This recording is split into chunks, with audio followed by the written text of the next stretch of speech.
Well, it's time for us to move on to Club 6 of our Firefighter story from FM24. And for those of you who managed to watch to the end last week, you will know that we are heading back to the UK for the first time in this save. After finally succeeding in Sweden at the third time of asking, we are off to Wales and a club I'd never heard of until the end of the last episode. This week, with a non-pixelated face, we are heading off South Gower.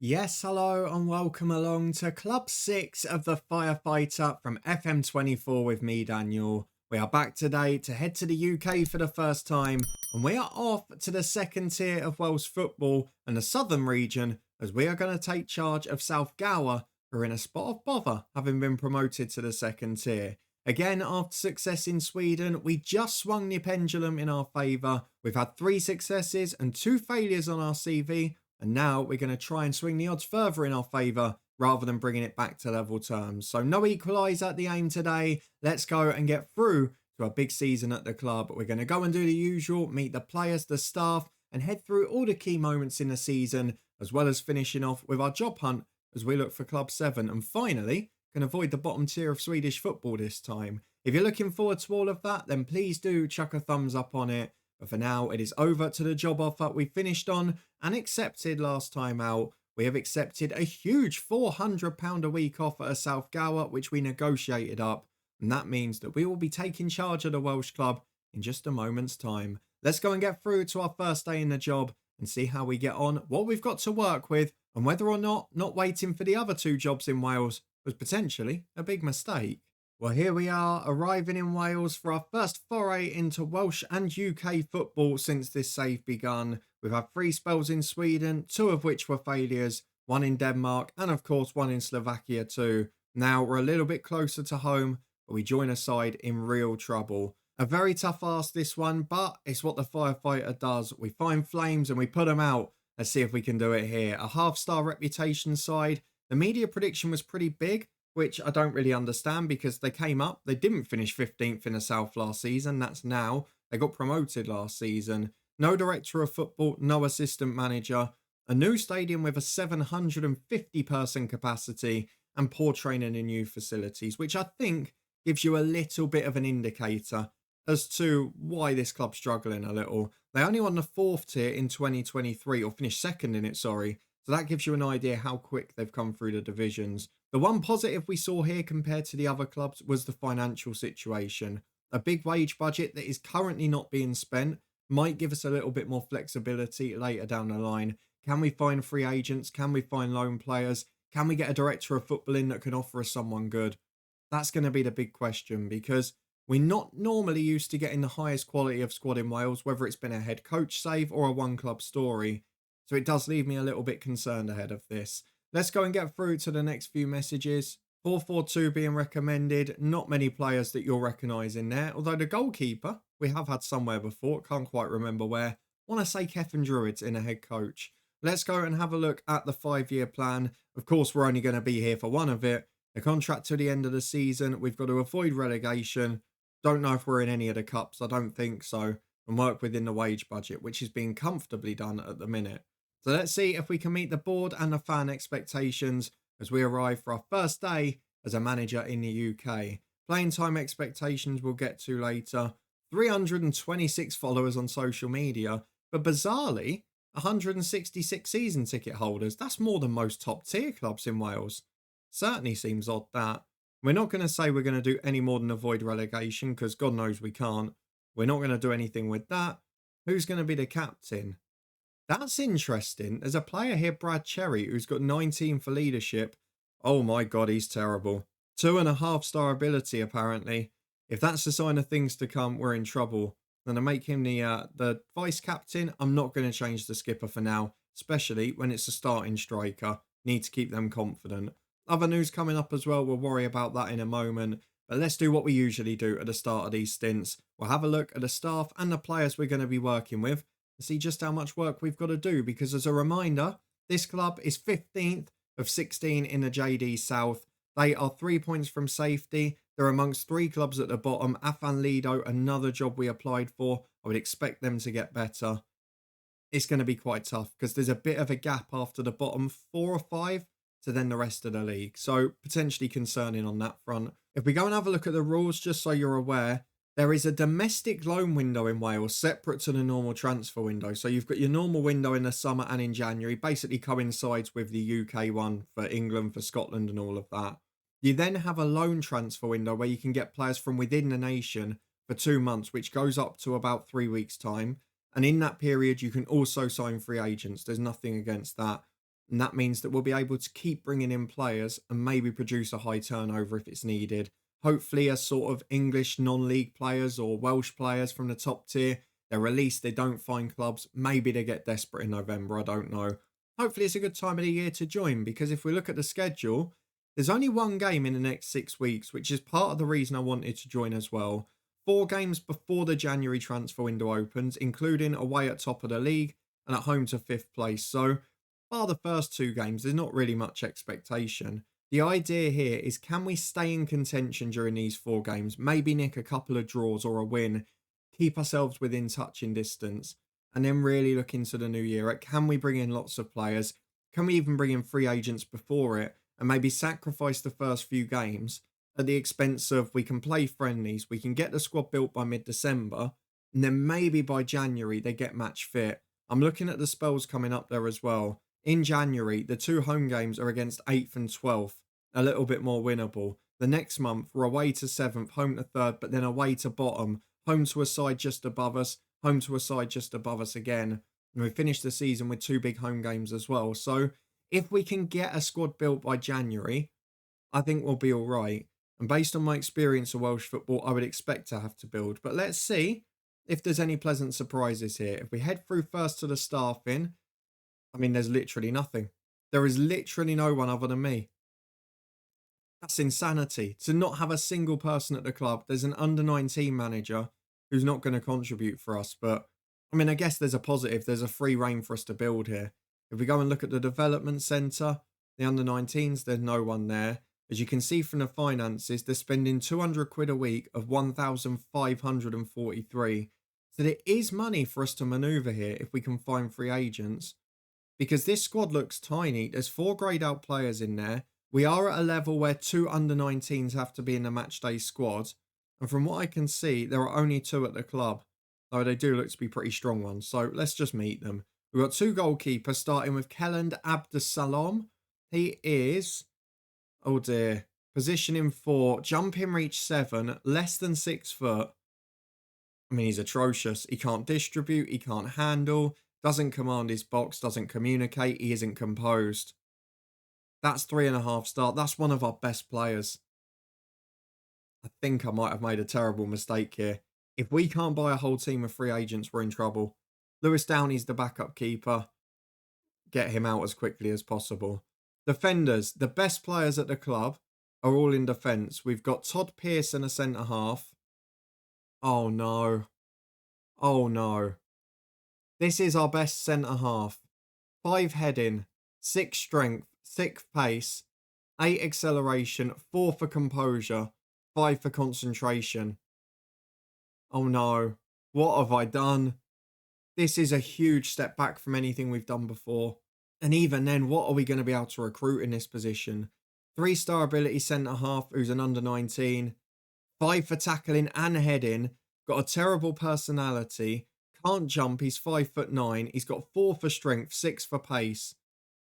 This is a disaster. This is an absolute disaster. Ben Daffyd is 1 star at the back. I mean, it's not even worth looking at them, is it? The lack of physicality. I can forgive players being technically awful and mentally awful, but to not even sign players that can run or hold off a man is remarkable. How have you managed to find so many people who are 6 foot and that weak? Tom Kelly is the next best. He's 4.5 star, another under-19 left back. He's a bit better. And by a bit better, I mean he's a bit more balanced. He's got the good tackling rating. He's determined. Physically, he's fine. Not the biggest jumper, but the rest is okay. And mentally, he's not terrible. So there's one to fill the bench for an under-19. That's all right. The problem is, who on earth plays the rest of the defence? We've got Tom Jones, who is the best player at the club. 26-year-old left back. He's okay. Mentally a little bit better than some of the others. Solid enough technically, but again, physically, where is the pace? Where is the strength? It is really missing, which is the one thing you can normally count on here. We move into midfield. We've got a 34-year-old, one player I've actually heard of in Russell Benjamin. He is a decent midfielder. Again, physically, he's just well over the hill. Where do I recognise him from? Stockport back in the day, maybe? Definitely will have managed him somewhere before.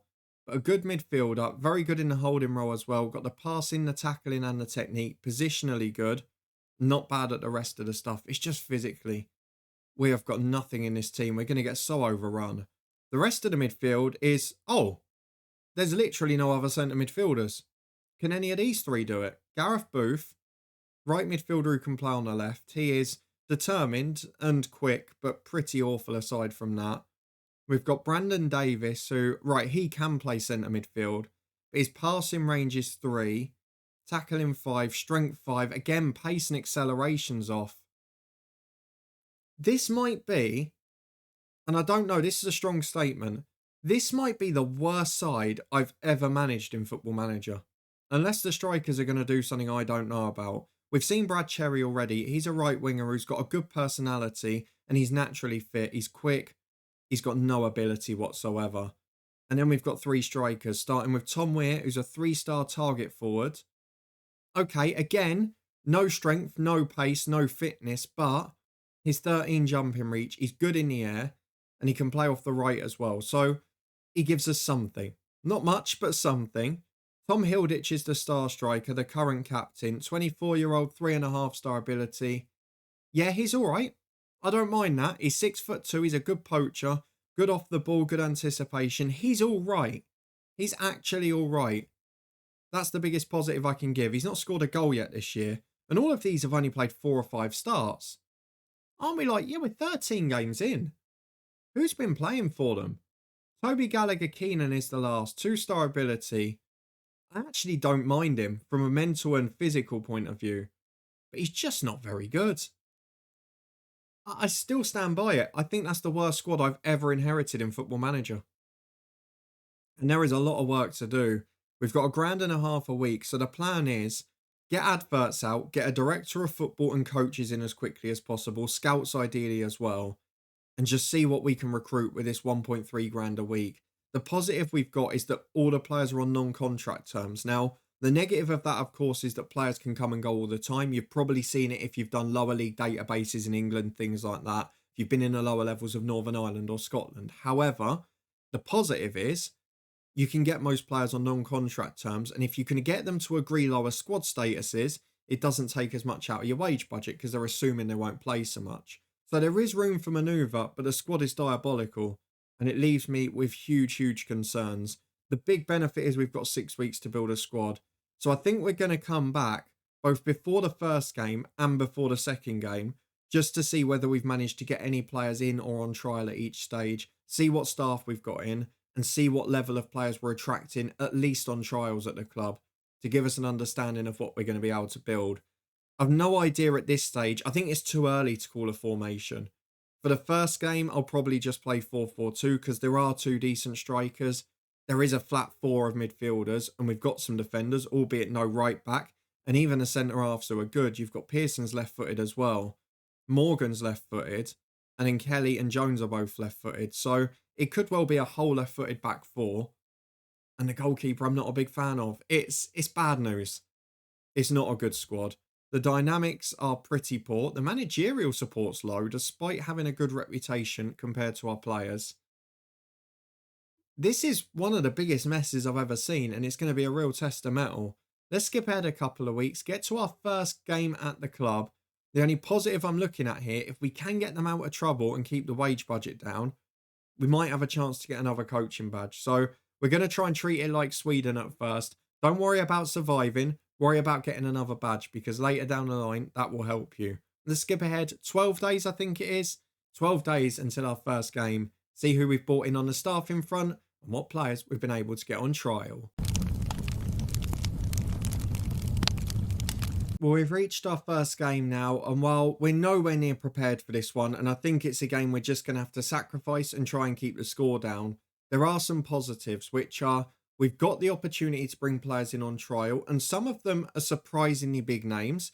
They are upgrades from what we've got, but at the moment, we're trying to play that game of cat and mouse for when they're going to have the lowest demands. And we're trying to bring in one or two at a time as they agree to that on those lower wages so we can then get people in the future without breaking the bank. The good news is all of them will be non-contract. So once we get to our wage budget, we can just get rid of the worst again. So it's going to be a little bit ruthless, a little bit cutthroat here, but needs must for this season. We asked for advice from what I presume was the under-19 manager or the chairman for players we could sign, and we have brought in a whole host of trialists. We've got a few that we've offered contracts to already. Some I'm certain I'm signing, and then some, like this Philpott, he's not great, but he's a right back, and we just need one, so I might agree that deal. We've also got scout reports out on Edwards and Owen as sort of domestic loans, just to see if they're good enough. And Kai Edwards, someone we've managed before at Bangor City in that legendary save back in FM21. It's a little bit over the hill now, though. Let's have a look at a player we have brought in, though, because there's one addition, and it's a pretty big name by modern standards. Now, you've got to bear in mind that this was a player who didn't have a great spell in real life to the second half of last season, so has now become a prominent EFL name. However, in this save, he's still very average. And that player is surprisingly Danilo Orsi. Of course, the striker who was key to leading Crawley to promotion last year, who then moved on to Burton Albion. I mean, he's a huge upgrade on what we've got. He's a very good quality striker, but I'm not sure that on his own he's going to make much of a difference. It does give us someone to play today, though. He got released in the summer. In fact, I don't even know what happened. He played and did pretty well the first season. They got relegated. He didn't do anything the second year, and now he's here. But look, it's a big upgrade on what we've got, and I'm just delighted to have signed someone, and hopefully he'll help us get one or two others in. As you can probably see, we have got a lot of trialists, and they're basically all rated better than what we've got. So we're having to be careful to balance wages, to balance quality, and make sure we get people those ways. But there are a couple, Craig Fasson-Marde, who I've heard of before, used to play for Hemel a couple of years ago. In fact, he would have been there at the start of that Hemel save in FM22. There are a few like him that I just really want to get in. So hopefully we can get the right deals done. What we've got today, though, is basically the same squad with one addition. We've got the only four midfielders at the club playing. We've got four left footers playing across a back four. And in fact, in this instance, to give you an indicator, the greyed out player who's there as an emergency is better than all the right backs at the club. That tells you where we are. So we're going to get through this one, hope the damage isn't too bad, and then we're going to come back before Mumbles and hope that 4 weeks later, we've added a few more players and filled the staffing team. Well, first things first, we've got good news. We've managed to sign loads of players. We've managed to set up a couple of friendlies in that 4 weeks off to get them a little bit fitter. But the first game was rather hilarious because if we go and have a look at what happened against Cumbria and Celtic, we lost 1-0. Danilo Orsi got sent off for a flying tackle. Aggression of 7. Doesn't like to dive in or anything, but just decided to fly into one of those tackles, one of those things. Maybe frustration at getting no service whatsoever, but I'm sure he'll still play a part for us. Otherwise, we were dismal, defensively not good enough, and we just got overrun in midfield, which we knew was going to happen. 4 weeks later, though, you can see a lot of trialists have played during these games. Some of the ones we mentioned a minute ago, Fasson-Marde played in one of them. There's a few other names too. But we have added big names to the staff and to the players list. And in terms of big names, I mean a big number of names, because a full coaching team, apart from one physio now, we have got an assistant manager in Liam Hutchinson. We got them to agree to give us one extra coach, which means we could get an assistant and 2 coaches. I'm still the best one at the club though, which tells you everything. He is a good assistant manager because his judgment's all right, his people management's okay. And he's the only one who applied whose tactical knowledge wasn't one. So big props to him for that. Good character as well. Head of Youth Development, Luke Boundford. Good for judging the potential. Good for working with youngsters. And again, fairly determined, which we needed a bit of in the squad. The 2 Edwards come in as coaches. Matthew is first at 33. He is a good defensive coach, a decent technical coach. And his level of discipline's all right. There's not much more to him than that. Whereas Scott Edwards is a bit more rounded. Mentality, technical, his attacking coaching's a little better, and he's adaptable. But otherwise, his knowledge is a little better, and he's not a great coach. But it's the best we could get. Head physio is Robert Powell, who again, the less said the better. Chief scout is Colin Reynolds. Again, the less said the better. He's at least experienced, though. And then two actual scouts, which were a little bit surprising. Mark Cadwallader was the first one we got in, who isn't great, but he's been involved in Welsh football a lot. He's also experienced and he's also English, so gives us that bit of knowledge. And the second one is probably our best staffing member in Seri Morgan. 8 for ability, 7 for potential judgment, and came from Cambrian and Clydach. I think that's a really good appointment. I'm hoping in January might be able to find us a loan or something like that. We've also got a director of football in Richard Jenkins, who is not great, but again, does the job, helps us out a little bit. Better than having no one, I think, is the summary of what we would use. I've got Morgan leading the sort of scouting meetings and all of that stuff. And hopefully he'll give us some good advice in the next few weeks. That, though, has led to a number of players coming in, some from the initial trialist, some from trialists that we asked for since. We went and did another director of football round after Jenkins and the scouts came in. And we have brought in a squad that, I've got to be honest, I'm pretty happy with overall.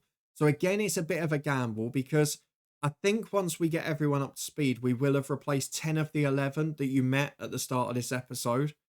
So I'm having a gamble on them getting fit, basically sacrificing a month of results to get them up to speed, get them tactically aware, and then just hoping they gel and can get us out of trouble if they're good enough. If we go and have a look at the transfers, we've got one more potentially coming in. Nelson Adian is a centre-half. Really love to get that deal done. He looks really solid all round. Yeah, mentally not the best, but 9s for tackling and heading. Great jumping, reach and physicality. From what I introduced before, this is a completely different level. And at least he has got experience of playing in the Welsh regional divisions. In terms of the history, though, we have been very busy. We've also had one departure because Russell Benjamin got unhappy when we signed some midfielders. He decided he wanted to move on. Tom Pentra offered him a deal. He's left the club, has improved physically, rather remarkably since then. Not sure how he's getting quicker at 34, but fair play to him. He's managing it. The rest of it is just completely gutting out the squad, bringing in some good under-19s and bringing in a whole new first 11. We start with, after Danilo Orsi, Tamindu Rowthorne, who is an under-19. He is a fairly professional centre midfielder, 2.5-star ability by our new squad standards. And you can see already, probably as good, if not better, than our 4.5, 5-star ones before. So really happy with that addition for the squad.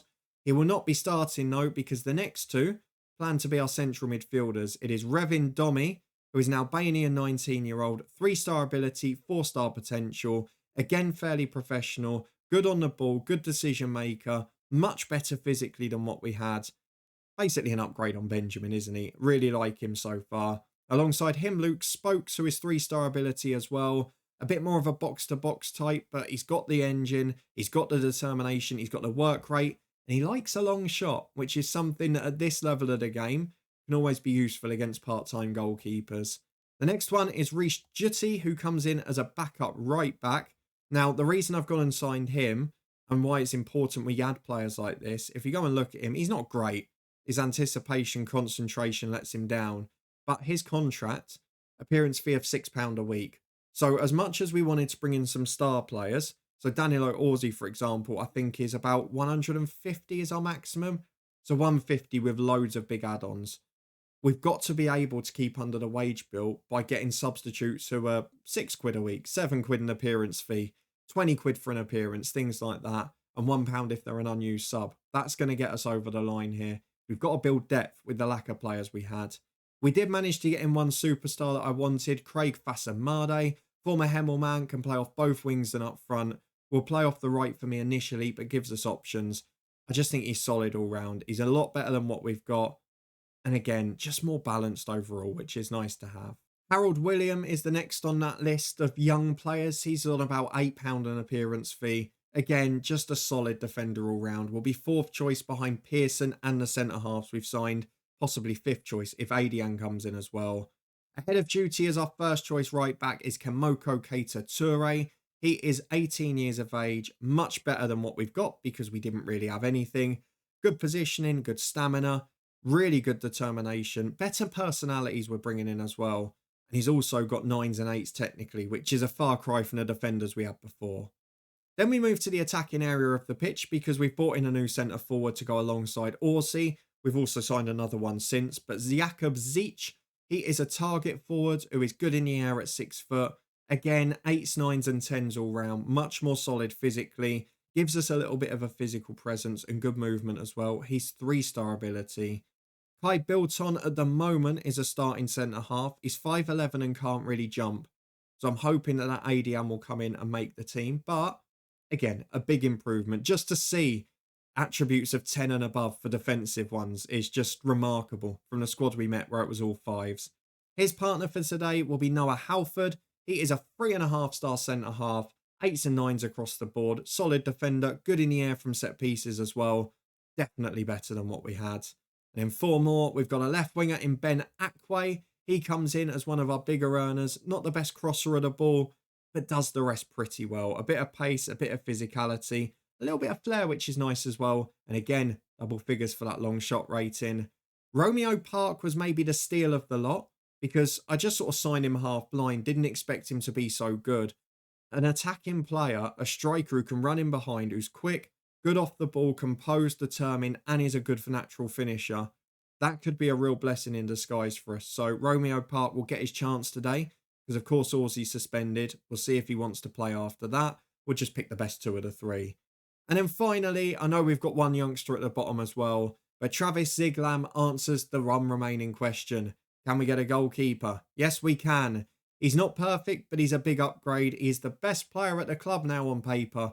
4.5-star ability, jumping reach, agility, reflexes, handling, aerial reach, all there. No composure. Positioning's average, but from what we had with Absalom, this is just beautiful. This is a wonderful goalkeeper.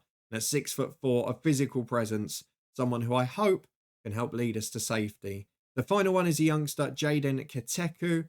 He is a good determined character with natural fitness. The main reason I've got him, he can play off the left and right as a backup as well. So more for versatility off the bench, more if we get an injury in 3 different positions, he covers us with a solid player. So not going to be a starter for now, but that is a much better squad. It's probably the busiest transfer market we'll ever have in one of our 10 years of this save because we're not going to have to replace 10 of the 11 anywhere else in the future.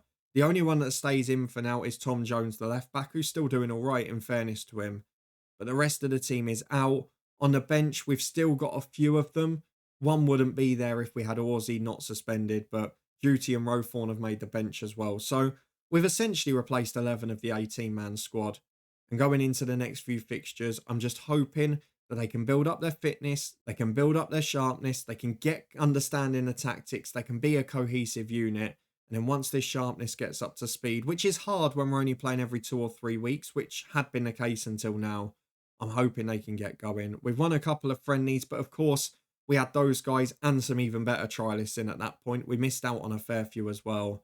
Now we've got to get through this run, get through this month unscathed, and hopefully go on a big push after that. We are bottom of the league on 8 points. We are 6 from safety, but it's too early to panic. We've got a squad built. We've got to give them time to gel, and we've got to start getting results when January comes around. We'll skip ahead to the end of January now, see if we pick anyone else up in the open window from English football, from Welsh football, once the transfer window's open. Aside from that, it's about getting close to safety. And then if we can, maybe trying our hand at getting a coaching badge, because financially, we're still in a good position and the wage budget is still comfortably under. So we shouldn't go into debt for a while. Well, here we are at the end of the transfer window with the domestic loan one just opening. And there is big breaking news, which has also led to what I believe is a glitch. Because as you can see, just above my head, South Gower are now visible again. They are outside the relegation zone by 1 point. It's incredibly tight at the bottom. We have dragged one more team into it. So between 11th and 15th, 4 points separate 5 teams. Don't rule out Seven Sisters just yet as well. They have really struggled the last couple of months. As you can see from the player stats, there are a couple of our stars performing. Romeo Park is picking up. Akwe's got some assists. There are people doing pretty well. And we've just had our I think we've arrived moment, which has dragged Ammanford back into the relegation mix and ruined their goal difference. However, it's not all plain sailing because while we've still got trialists in, we're still trying to improve the squad. We're still just about in a good position financially. I was looking at this point and thinking, we could try and get another coaching badge because we've now completed our second one. We've got a National B licence. Then I went to the club vision and looked at the boardroom, and this is what I encountered. End of the current season. Objective: avoid relegation from the JD South, which you saw is what we agreed to when we joined. It's also what we agreed to in our interview. And if we go and have a look at the board status, they're disappointed. They are disappointed that the team is currently only on course to achieve a mid-table position in the JD South this season. Hopefully the current run of good results can get us back where we should be in the table. What's going on? We're on course to achieve a mid-table position, which by the way is also wrong. We're one place outside the relegation zone. But we're avoiding relegation. What the hell is happening? I thought it was just a board glitch. Exactly the same on the supporters one. The supporters unhappy that we're only on course for mid-table. But we're outside the relegation zone. The objective is to avoid relegation. So a glitch might well be a problem for us here, because let me tell you now, we ain't getting above mid-table here. If we go and have a look at the table and what's been happening in the competitions, we were out of all of the cups.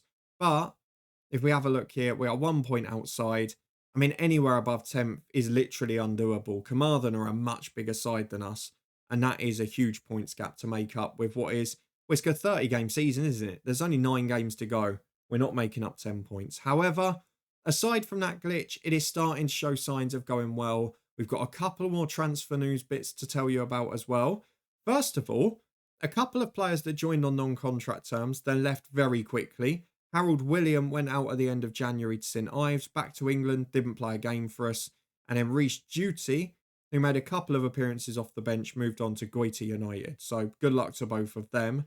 We bought in one player from an English club on loan, and we also bought in another free agent. You saw Adian, who did come in the end. He was joined by a trialist at the time of the last stop-off, Akeem Hines, who comes in as a left-back, but still isn't doing better than the one we inherited, who is just fighting to keep some sense of originality in that team. And then the last one, we've brought in on loan, a bit of depth out wide, Lanseni Traore. We were getting told off by a few of the players because we didn't have enough depth in wide midfield. Well, Traore solves that, and on the left wing, he's a very good player, just like Akwe. So, real good strength in depth. We've improved the squad immeasurably, and it's finally starting to show. We've built up to fitness. We had a frustrating start in charge. That first game we mentioned, we lost after those 2 friendlies. We then drew 3-3 against Mumbles. I mean, in the end, it was a good result. We came from behind at 1-0 down. We then went 2-1 up and then came back from behind in the last minute at 3-2. Romeo Park got himself a brace. Instant impact for him. Tom Jones scored one as well. A 0-0 draw against Cambrian and Clydac. Not a bad result against the top half team. Goalkeeper was man of the match. And then we lost 4-1 away at Britain Ferry, the top side. Kept him at bay for an hour, but they were just too fit and too good, and they ran us over in the end. We mentioned about the crucial games coming up in January, though. We're trying to fill all the empty weeks by building up fitness, building up cohesion where possible, and we've had a much better month. Away, first game of the month, Abergavenny, 2-1 victory. Zeich and Romeo Park scoring. That's the first goal at the club for Zeich, certainly in competitive fixtures. A 2-2 draw at home to Treffelin. Danilo Orsi having to make do with a place on the bench because of Park's good form. He came on, scored a penalty. Unfortunately, though, we were pegged back late on. And then after winning a friendly, a huge win at Carmarthen. A big 1-0 smash and grab. Man of the match was Ziglam until Romeo Park scored late on. It was a defensive mix-up. It was a goal we did nothing to create.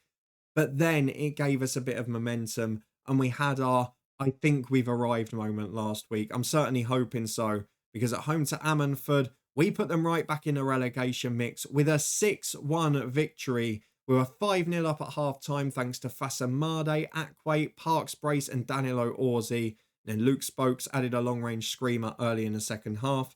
6-1, a really good result. And goal difference might well be crucial at the moment. We know that from the table and how tight it is.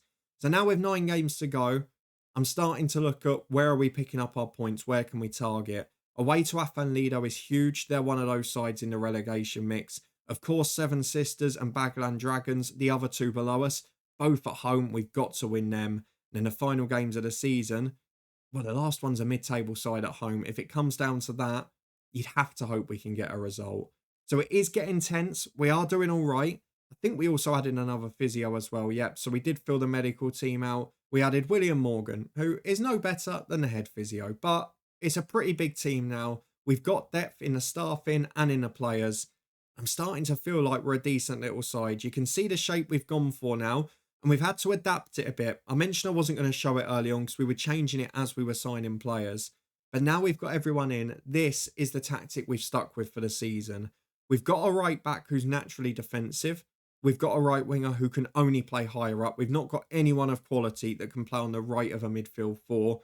And I've not been able to scout or find anyone via the director of football. So that's what we're going to have to go with. It's a bit lopsided, but it makes the best of what we've got.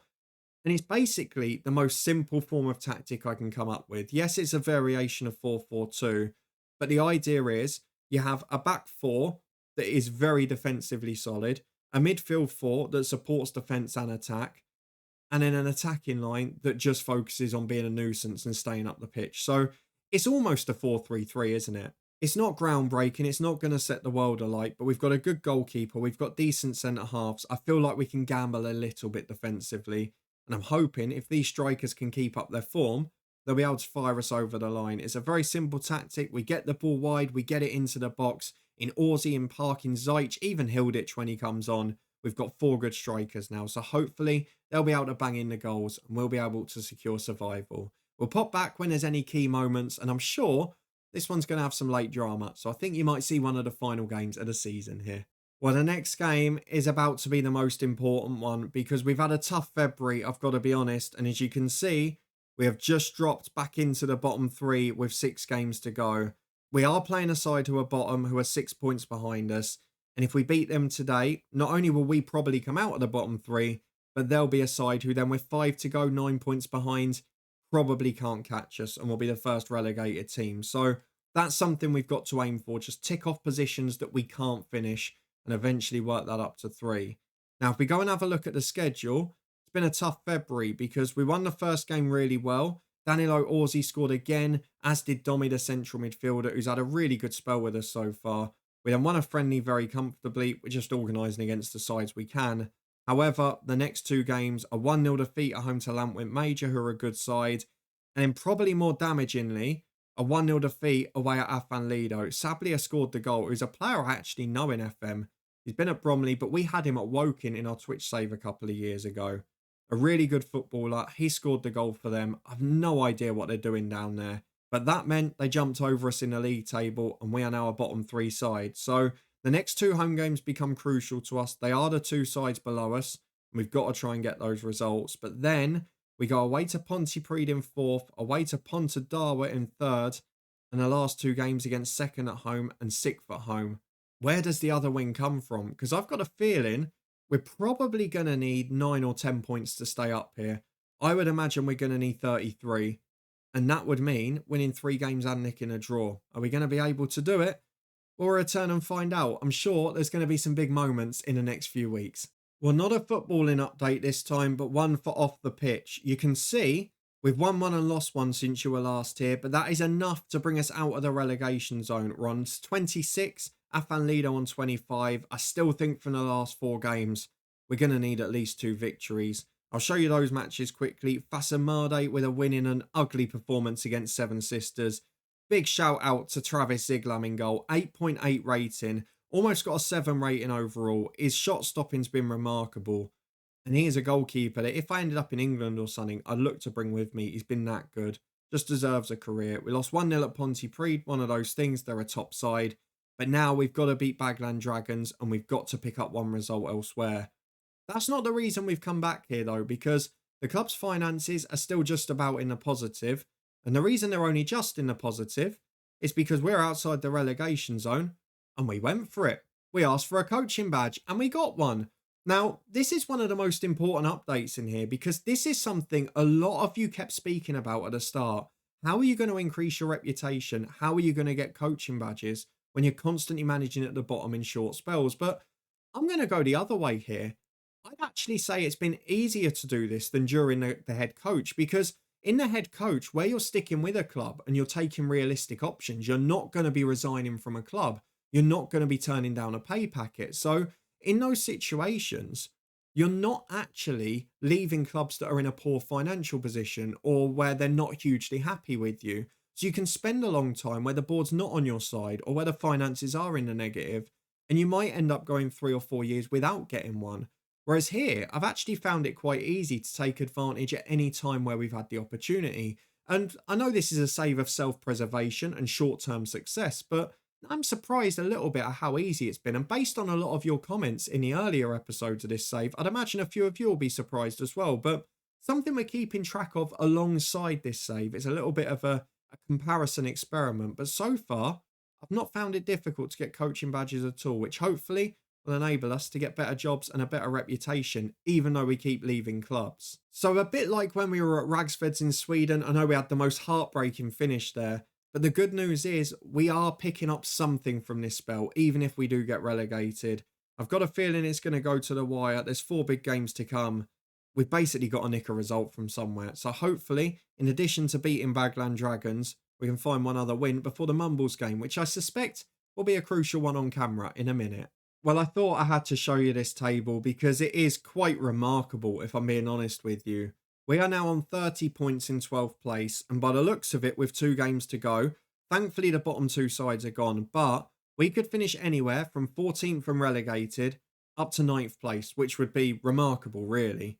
The last 2 games have been phenomenal. The first one against Bagland Dragons was our second we've arrived moment, a bit like that game in January against Ammanford, a 5-0 victory. Fasamade, Traore, Zajc, Spokes and Adian all got a goal. Then even more crucially against Pontardawe, we came from behind twice to nick a draw. Danilo Orsi scored from the penalty spot. I brought on him and Hilditch up front, and he got his first goal for the club, a massive equaliser. He's not offered a lot since I've been here. He's not performed to his ability, and he's also not as good as what we've got now. But he might have scored one of the most important goals of the season. If we can get a result against either of these sides, I'd really start to fancy us. If we have a look at Canberra and Celtic, they are playing for top spot today, so I'm hoping that that will put a little bit of pressure on them. And then Mumbles are a mid-table club with nothing really riding on their season. So actually, we probably could have worse games in this situation. We've seen it at a few of the clubs in this save already, particularly when we're in Sweden and at Lyseng in Denmark.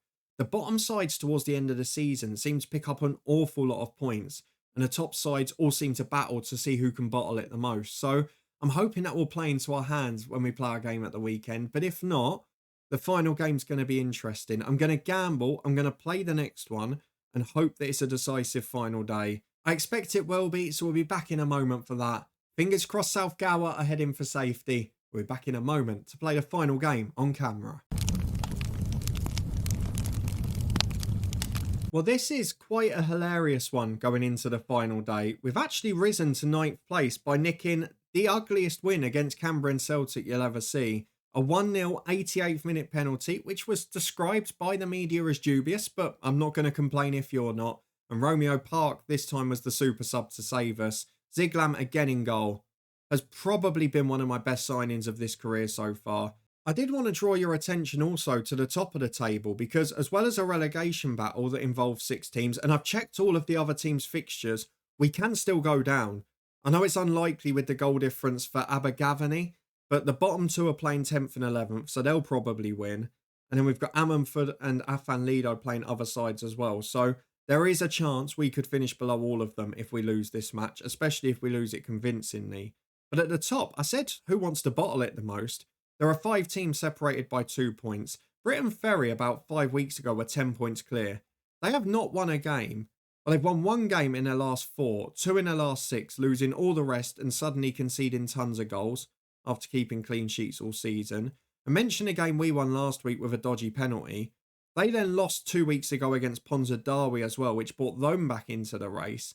So it's all got really tight up there. But the good news is we're in pole position and we go into it 2 days earlier with a youth intake. And there's one player in there that looks pretty good. Simon Taylor, a holding midfielder that, look, he's not a great player, but by their standards, he'll be involved in the first team squad, I would imagine. And for next season, some of these players, Brady, again, physically all over the place, but they are players that could improve this club. So positive signs for the football team. Our job now is to get the final game won, or at least not lose it heavily so we stay in the division. We'll be back on Sunday to play the game. We'll run through our 11 in a minute.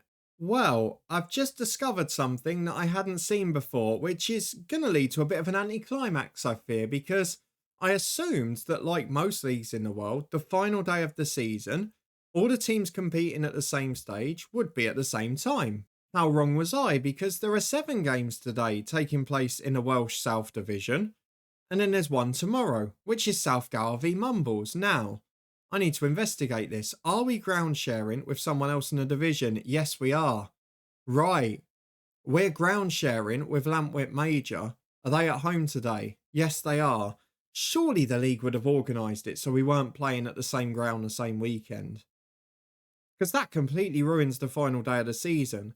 So the truth is, if Afan Lido or Abergavenny don't win today, Afan Lido have got Carmarthen and Abergavenny are away at Pontypridd, who could still win the title, in fact, then we'll know we're safe going into the final game. If they both win, then there could be some trouble because, again, we'll probably want to see Ammerford get a result from a goal difference point of view, but we could technically be in trouble then. So let's go and get through these fixtures. We'll press continue and we'll find out together what the scores are.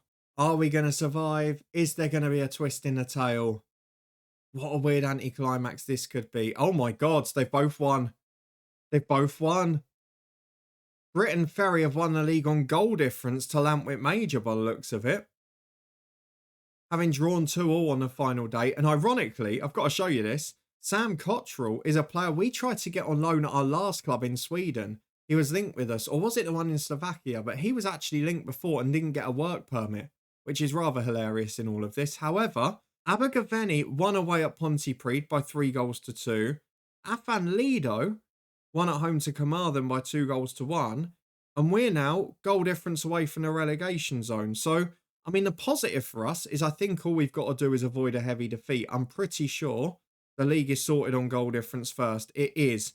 Thank God it's not just results between teams. So we're going to have to keep an eye on this. As long as we avoid a heavy defeat, we survive. But mathematically, we could still go down. And more importantly, we might only survive on goal difference. I'd like to do it by at least a point. The Mumbles are coming up tomorrow. Let's see if we can get the win. Well, fitness test time, and this is now a bit more important because we are level on points with Ammanford in the relegation zone. And we've seen that nothing is beyond us at the moment. We've had some heartbreak on the final day before in this save. I'm not taking anything for granted. Let's go and get through to the team selection. Basically, the big decisions in the last couple of months for us have been who's going to play up front and who's going to play centre-half. Up front is Ozzy and Zeech, who played the last game. I'm going to bring Park in for Zeech, I think. And we'll play Ozzy as the advanced forward. That's the rotation we normally make. And then at the back is Adian and Halford. Bilton plays the better. Adian and Halford are the better players on paper. So I think we're going to stick with those two. Both of them not a great partner for the left-sided centre-half. Then on the left wing, Traore or Akwe is the other decision. And we're going to go for Akwe on this occasion. So, Ziglam the keeper, Jones, Adian, Halford and Keita Toure the back four. Fasamade in that advanced right position with Akwe on the left. Spokes and Domi, the two in the middle. Then Park and Ozzy, the two up front. Both of whom have scored crucial goals. Let's go and get into it. The final day, all we've got to do is avoid heavy defeat. Well, 4 changes made for our visitors today. They've not got anything to play for, so I'm hoping that most of these lads will be able to react. So I've got to be fair to them. They've done a pretty good job for me. We're on 33 points. We were on 8 when we joined. So actually in 18 games, we've picked up, how many points is that? 25? It's not a bad effort, is it? We're talking over 1.5 points a game, or just about 1.5 points a game. And we deservedly stay up. My maths isn't great, but we've got to avoid a big defeat to do it there. As Park gets down the right into Fasamade. Great run, great start off the post. Almost got the goal. It's the other thing that hasn't really suited us here. The way the pitch was set up when we got here. I don't know why, but they were obviously a side who wanted to play football through the middle. They didn't have the players to do it. But they've not got width at all. So you can see there's not really much room to get wide and get crosses in, which is where we would be stronger. As Fasamade gets to the byline regardless. It's a corner kick off Park. You can see when we're at home against these sort of bottom half or mid-table sides, we are able to dominate games now. We're able to be aggressive, run at them out wide and get balls into the box from set pieces. As Danilo Orsi brings it down, deflects away. A big shout out to him. He's the first one that agreed to join us. The first one that took the plunge. And he's arguably one of the biggest names. Okay, it's for what he's done since he got these attributes in FM. We wouldn't be getting him in this year's edition or next year's one. Out for a throw-in on the other side. It's been a really positive start. It's been a bit hit and miss whether we put our chances away from game to game. And defensively on the road, we've been poor at times. But overall, this club has done a really good job. And it's the first time where I've really been tested on the transfer side. We've brought in players at other clubs, but to replace 10 of the 11 instantly here and to build a completely new squad and take that gamble of basically throwing the first month to get them fit, it really has paid off. Fasamade delivers, and Revin Domi has pushed in from midfield. Not a combination I often use, the central midfielder on support, but that role has worked really well for him. He's been a star performer, which is something I may have to consider for the rest of my career now. The expected goals is over 2. I'd argue we've had 3 clear-cut chances. It's 1-0. We're leading, and at the moment, we're going up to 10th. If we can score one more, it'll be 9th place and an incredible season. Well, approaching half-time, Mumbles have offered nothing in this game. They've had a couple of shots right at the end of the half, but we've got to make sure we keep it up. No complacency, please. Goalkeeper looks stressed. We can chat to him. You've been magic, son. You just keep it going. And into the second half we go. Aussie's actually struggling a bit today. Akwe as well.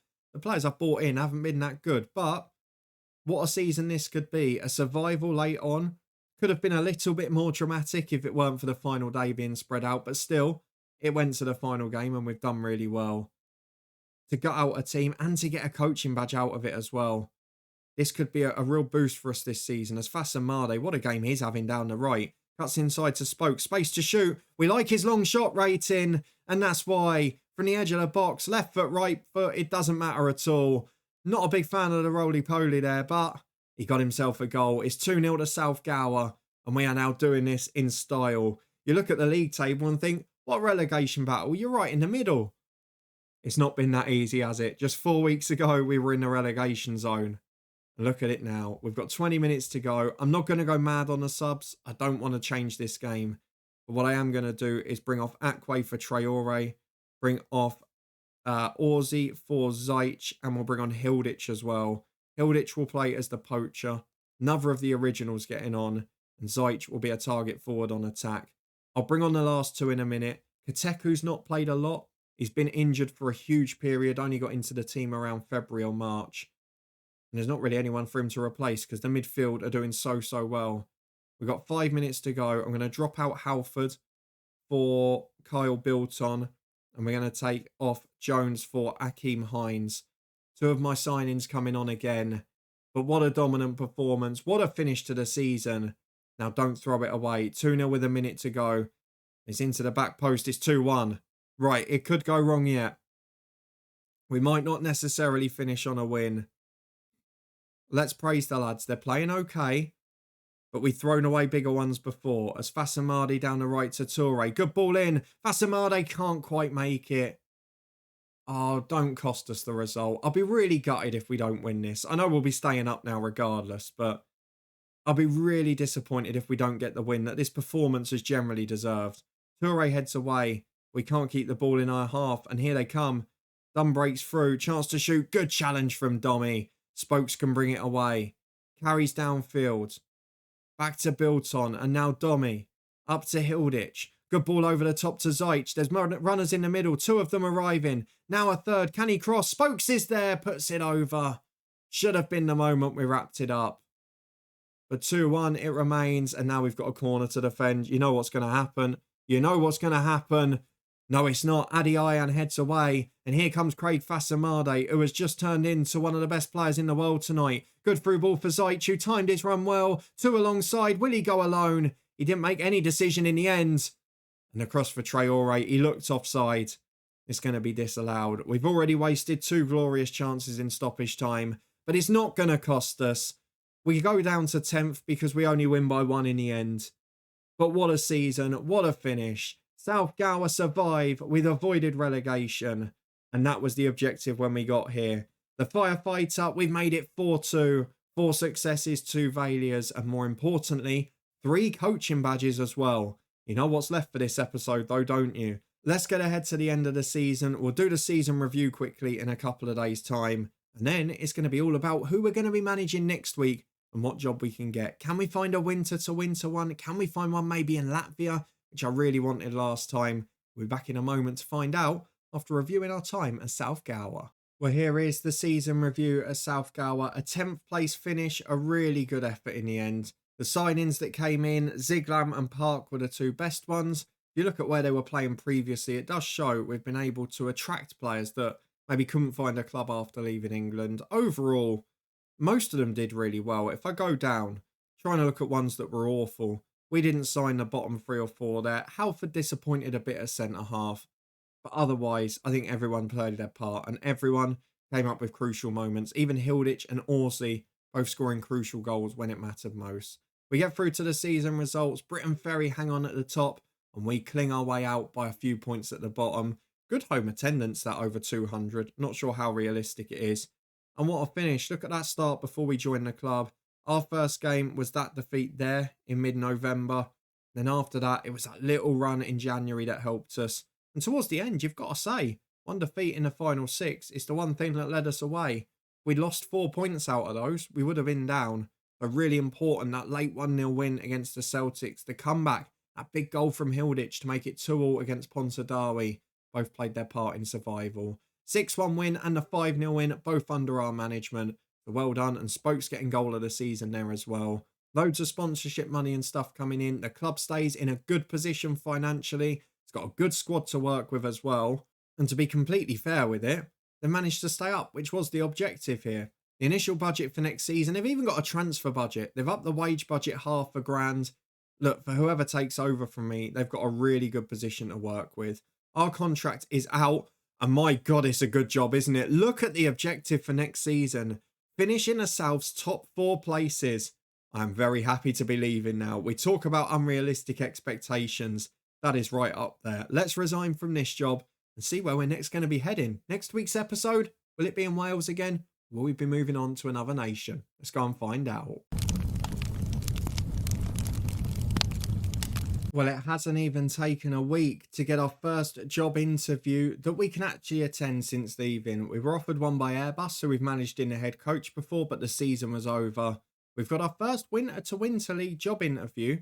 And I'd argue this one's pretty interesting because the interview comes from Dundalk in the Republic of Ireland League. Now, in the real life League of Ireland this year, Dundalk went down just a few years after picking up points in the Europa League. That is a fall from grace. In this save, well, they are joint bottom of the division. Relegation and relegation playoff looking problematic for them. They're 10th in the league of 10. They have got a few good players, but early in the season, they are struggling. So this would be a job that would certainly be a test for us, would certainly be an interesting one. Again, much more local than some of the other jobs we've taken, and we want to close the book on those Sweden stints now. We'll attend that interview. I'm hoping it will be the one. We'll keep applying for everything else that comes up. We'll see what occurs in the next few weeks. Well, it's been over a month since our last interview, but we may have finally got our wish because we've got another job interview today, and this time it is from Latvia. And the side that are currently sitting in 9th place at the second bottom of the table.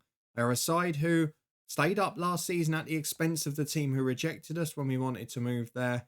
And they are the 3rd favourites for relegation after the side who are currently in 8th as well. So that could be an interesting job and a genuine chance to succeed, in addition to the fact that the club itself is a 1-star reputation and professional, which is something that would be a step up for us too. So hopefully we'll be able to get that one. That is our next job interview. Fingers crossed there is good news to follow it. We'll be back in a moment to find out either way. Well, here we go. We've finally got our wish because next week, for the first time in Football Manager, we will be managing in Latvia. We are off to Supernova, who are 9th in a Latvian league and currently adrift of automatic safety. And the expectation for this club from the interview is to avoid relegation entirely, not just avoid automatic relegation. So a little bit of pressure for the side that were only just predicted to finish 8th by the media and who are already adrift. So we'll come back next week to see how we get on there. Another decent wage, a tiny transfer budget, a director of football we must keep in place, and 2.1 grand a week on the wages. Let's see how we get on in Latvia. But for now, if you enjoyed this one, a pretty tense one when it came to South Wales, but we managed to survive in the end with South Gower. On the final day, we finished 3 points clear of the relegation zone. We finished in style after building a completely new team. Are we going to need to do so a supernova, or will it be a little bit more of a tweaking rather than a revolution? Join me next week to find out. If you want to stay up to date, subscribe and turn that notification bell on. And of course, in the meantime, while you're waiting for the next episode next Sunday, you can find all the key playlists and other stuff up in the eye above. I hope you enjoyed our first stint in the UK, as next time we head over to Latvia.